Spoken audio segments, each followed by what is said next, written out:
आज शनिवार का दिन है, जिस दिन अपन इस दरिद्रता से मिलने के लिए पीपल के पेड़ के नीचे आए हैं। हिंदू धर्म में ये दिन पीपल के वृक्ष के लिए पूजनीय होगा। जो भी शनिवार के दिन पीपल के वृक्ष की पूजन करेगा, दूध चढ़ाएगा या मिष्ठान का भोग लगाएगा, लक्ष्मी और नारायण उसके घर में प्रवेश कर जाएगा। लक्ष्मी और नारायण उसके घर में प्रवेश करेगा। पुराण की कथा कह रही है कि दुनिया के सारे तीर्थ नहीं जा सकते, पृथ्वी की सारी नदियों में स्नान नहीं कर सकते, पवित्र नदियों में आप स्नान नहीं कर सकते, या किसी भी तीर्थ में जाकर एक रात्रि भी विश्राम नहीं कर सकते, या हमने जिंदगी में कोई दान करा ना करा, कोई पुण्य करा ना करा, कोई सत्कर्म करा ना करा, कोई शास्त्र पढ़ा ना पढ़ा, कोई शास्त्र सुना ना सुना, उसके बाद भी शिव महापुराण की कथा कहती है कि एक दिन में अगर मात्र एक बार भी आप शंकर के शिवालय में प्रवेश कर गए या मंदिर में प्रवेश कर गए तो सारे तीर्थ, सारी नदियां, सारे सरोवर, सारी बावड़ी, सारे तालाब, सारे कुंड के स्नान का पुण्य, दान का पुण्य प्राप्त हो जाता है। केवल शिव तत्व को प्राप्त कर लेने। शिव महापुराण की कथा कह रही है कि घर में जो दिया होता है वो दीपक भी कोई साधारण नहीं होता, उस दीपक की भी महत्वता है, उस दीपक का भी वर्णन है। महाराज एक बात और बहुत अच्छे से सुनिएगा, शायद आपकी जिंदगी को सवार हो, शायद आपके जीवन को सवार हो। मेरी जीजियों, मेरे जीजाओं, मेरी बेटियों, बेटाओं, कभी मौका लगे, शंकर भगवान के शिवलिंग के पास में आप बैठे हैं। यहां तक शास्त्र कहता है कि घर में अगर किसी को बहुत तेज बुखार आ गया है, बहुत तेज बुखार, और बच्चा उस बुखार में तप रहा है, बहुत तप रहा है, महाराज तुम जिस दिए में भगवान की आरती उतारते हो, जिस दिए से तुम भगवान की पूजन करते हो, कभी मौका लगे और आप पूजन करने के लिए गए,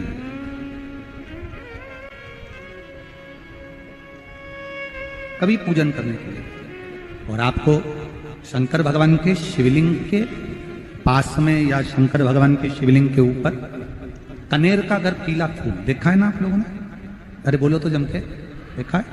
कनेर का यदि पीला फूल शिवलिंग के आसपास में या शंकर भगवान के ऊपर कहीं रखा हुआ भी दिख जाए, विषम परिस्थिति हो, बहुत हिम्मत ना हारते हो, तभी भगवान अकेले में एकांत में आप पहुंचे उनके पूजन के लिए, कनेर का पुष्प वहां रखा है,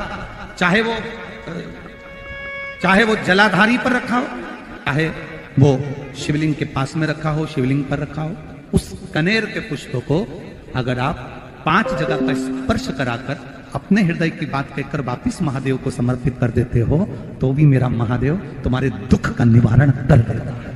अब वो 5 स्थान,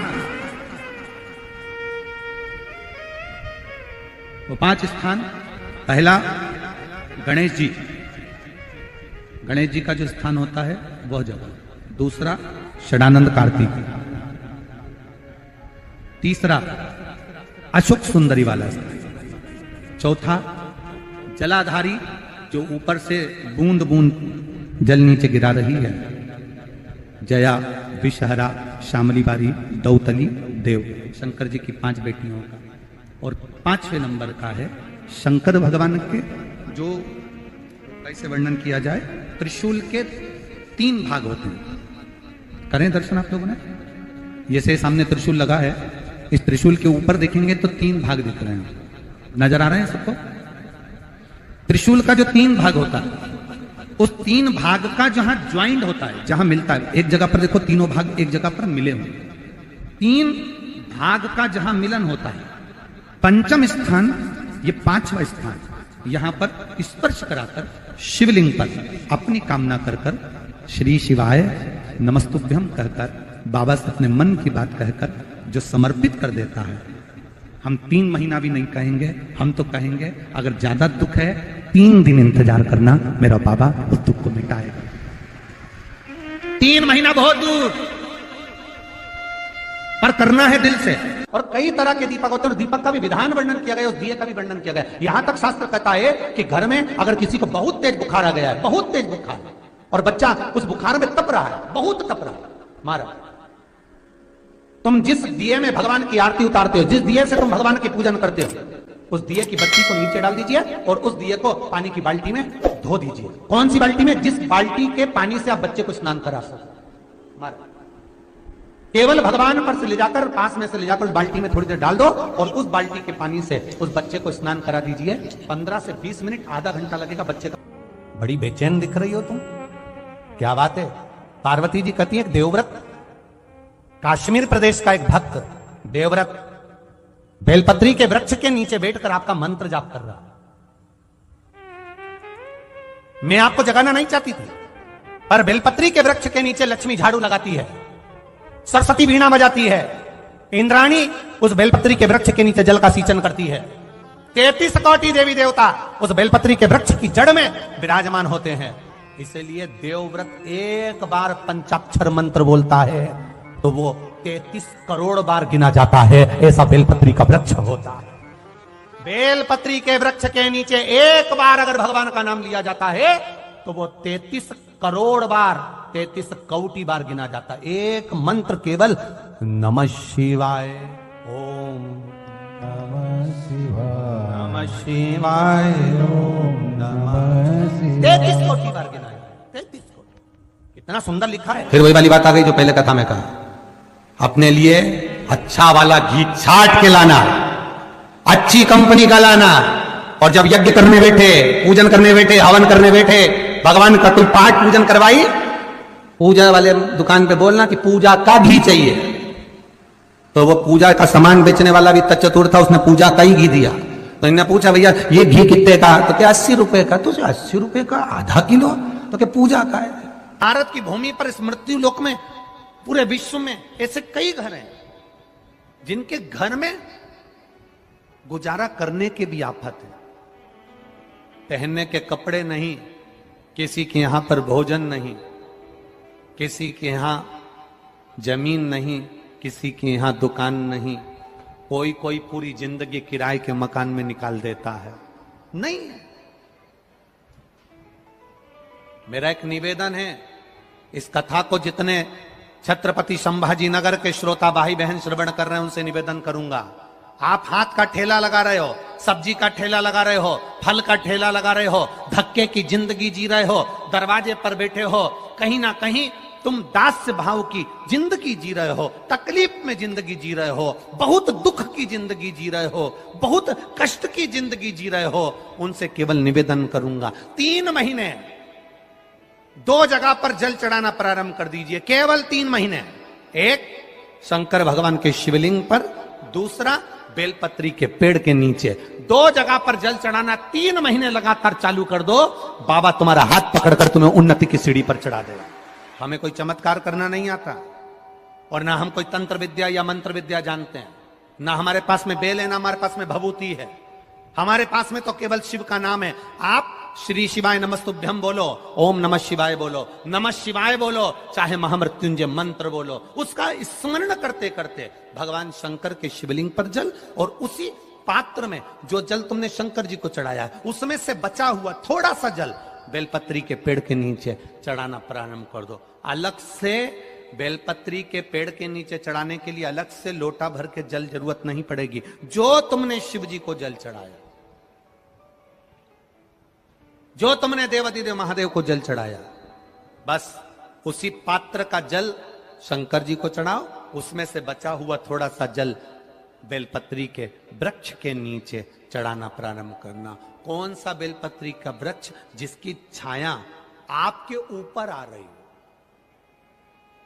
शिव महापुराण बड़ी सुंदर बात कहता है, ध्यान दीजिएगा। जिस बेलपत्री का पौधा तुम्हारे सिर का, और ये दोनों हाथ ऊपर कर लो, अपन खड़े हुए और खड़े होकर दोनों हाथ ऊपर करें, इतना बड़ा बेलपत्री का पौधा है, उस बेलपत्री के पौधे की पत्ती को कभी तोड़कर शंकर जी को नहीं चढ़ाना चाहिए। ध्यान रखना, कितना बड़ा पौधा। आप खड़े हो जाओ और खड़े होने के बाद आपका हाथ ऊंचा कर लेना। इतना बड़ा पौधा है, उस पौधे की पत्ती बेलपत्री को तोड़कर शंकर भगवान को कभी नहीं चढ़ाना। शंकर भगवान को उस बेलपत्री को, उस वृक्ष की पत्ती को तोड़ना चाहिए जो वृक्ष तुम्हारे हाथ से थोड़ा सा ऊंचा हो, जिसके लिए तुम्हें हाथ और ऊंचा करना पड़ रहा हो। जैसे एक बच्चा अपनी मां की गोद में बैठने के लिए दोनों हाथों से उचकता है, आवाज लगाता है, उचकता है, आवाज लगाता है, हाथ ऊपर करता है, तो मां उस बच्चे को गोदी में ले लेती है। उसी तरह उस बेलपत्री के वृक्ष की पत्ती तोड़ना चाहिए जिसने थोड़ी उन्नति कर ली हो, जो थोड़ा ऊंचा हो गया हो। तुम उसको पाने का प्रयास करो तो भगवान भी तुम्हें अपनी गोदी में ले ले। ऐसे वृक्ष की पत्ती तोड़। अब तुम छोटा सा पौधा, बिल्कुल जरा सा पौधा, उसी की पत्ती तोड़कर महादेव को चढ़ाओगे, ये श्रेष्ठता नहीं। यदि बेलपत्री का पेड़ आपके यहाँ है और मान लो कई लोग बेलपत्री गमले में लगाते हैं या छत के ऊपर लगा देते हैं, बेलपत्री का वृक्ष जो होना चाहिए वो घर के ठीक पीछे के भाग में, पीछे के भाग। या बेलपत्री का वृक्ष अगर पीछे नहीं है तो आप अपने घर से जब बाहर निकलते हैं तो राइट हैंड की ओर बेलपत्री का वृक्ष होना चाहिए। आप जब घर से प्रवेश कर रहे हैं, बाहर की ओर निकल, वो सुख का अनुभव करा। यदि घर से निकलते समय बेलपत्री का पेड़ लेफ्ट में अगर आता है, आप जिस घर से निकल रहे हो लेफ्ट में अगर बेलपत्री का पेड़ आता है तो आप 1 रुपए कमाएंगे, 1.25 रुपए खर्च होगा, पैसा हाथ में टिकेगा नहीं। घर में 10 लोग भी कमा रहे हैं तो पैसा घर में टिकेगा नहीं, आएगा जरूर, सारे काम होंगे पर टिकेगा नहीं। यदि लेफ्ट में, राइट भाग का बेलपत्री सुख का अनुभव। बेलपत्री का वृक्ष घर में लगाओ तो घर के पीछे के हिस्से में लगाना चाहिए, और ऐसी जगह नहीं लगाना कि जहां पर बेलपत्र में गंदा पानी जाए या कोई गंदी वस्तु उसके नीचे पड़े। 33 करोड़ देवी देवता बेलपत्री के पेड़ के नीचे सोमवार के दिन, कोई रविवार के दिन, कोई मंगलवार, कोई बुधवार, कोई गुरुवार, कोई शुक्रवार, कोई शनिवार के दिन बेलपत्री के नीचे आकर 33 करोड़ देवी देवता हो तप करते हैं, साधना करते हैं। बेलपत्री के पेड़ का बड़ा प्रमाण है। एक बेलपत्री ऐसी होती है जो कि शंकर पर अगर चढ़ी हुई है तो वापिस उतार कर धोकर फिर शिव को चढ़ा सकते। किसी व्यक्ति से कोई काम करवाना है, वो काम नहीं कर रहा, कोई फाइल आगे नहीं बढ़ रही है, कोई कार्य अटक रहा है, या फिर कहीं रुपया पैसा अटक गया हो, नहीं निकल रहा हो, तो एक जल के पात्र में जल भरकर 5 बेलपत्री शिव जी को समर्पित कर कर कुंदकेश्वर महादेव का नाम लेकर एक सफेद पुष्प बेलपत्री के ऊपर जो शिव जी को चढ़ाई है उस पर समर्पित कर कर जल जो लेकर गए हो, अपनी उस कामना को कर कर कि मेरा ये कार्य अटक रहा है, ये कार्य नहीं हो रहा, कुंदकेश्वर महादेव का नाम लेकर धीरे धीरे जल की धार चढ़ाइए। और एक बात हमेशा याद रखना, फिर निवेदन कर रहे हैं, अच्छे से समझ लेना, शंकर जी पर जब जल चढ़ता है, शिव जी का जब अभिषेक होता है, शंकर जी पर जब जल चढ़ाया जाता है, दूध चढ़ाओ, जल चढ़ाओ, कुछ भी चढ़ाओ, पर एक बात का स्मरण अपने जीवन में होना कि इतने ऊपर से मत चढ़ाना कि जल चढ़े और छींटे आपके ऊपर। बहुत ध्यान दीजिएगा। हाँ, तो यहां तक वर्णन करा गया है कि शंकर जी का जल चढ़ा हुआ जहां से बहकर जाता है ना, उसको लांगा तक नहीं जाता। यहाँ लांगते हैं क्या? नहीं ना, परिक्रमा भी करेंगे तो वहीं से लौट कर वापिस इधर जाएंगे। शिव जी का जहां से जल बहकर जा रहा हो, चढ़ा हुआ जल जहां से बहकर जा रहा हो, उसको लांगा तक नहीं जाता। और कई लोग बड़े बड़े आनंद में शंकर जी पे इतनी ऊपर से जल चढ़ाएंगे तो वो छींटे पूरे अपने ऊपर आना चाहिए, शरीर पर आना चाहिए। नहीं नहीं, उसका दोष है महाराज, उसका दोष है। आप भगवान को अगर जल चढ़ाओ, दूध चढ़ाओ, तो मान लो अगर जैसे एक सरल भाषा में समझ लो और अच्छे से, कि जैसे ये शिवलिंग है, शंकर जी का ये शिवलिंग है। और आप जल चढ़ा रहे हो तो इतनी ऊपर से छोड़ोगे तो पानी का छींटा तो अपने ऊपर आएगा, पर वही जल, वही दूध, वही सामग्री आप शिवलिंग से थोड़ी सी दूरी बनाकर अगर आप समर्पित करेंगे तो बाबा उसको स्वीकार भी करता है और आनंद की अनुभूति भी होती है। कार्य में सिद्धता भी आती है, कार्य में उसकी सिद्धता भी आती है।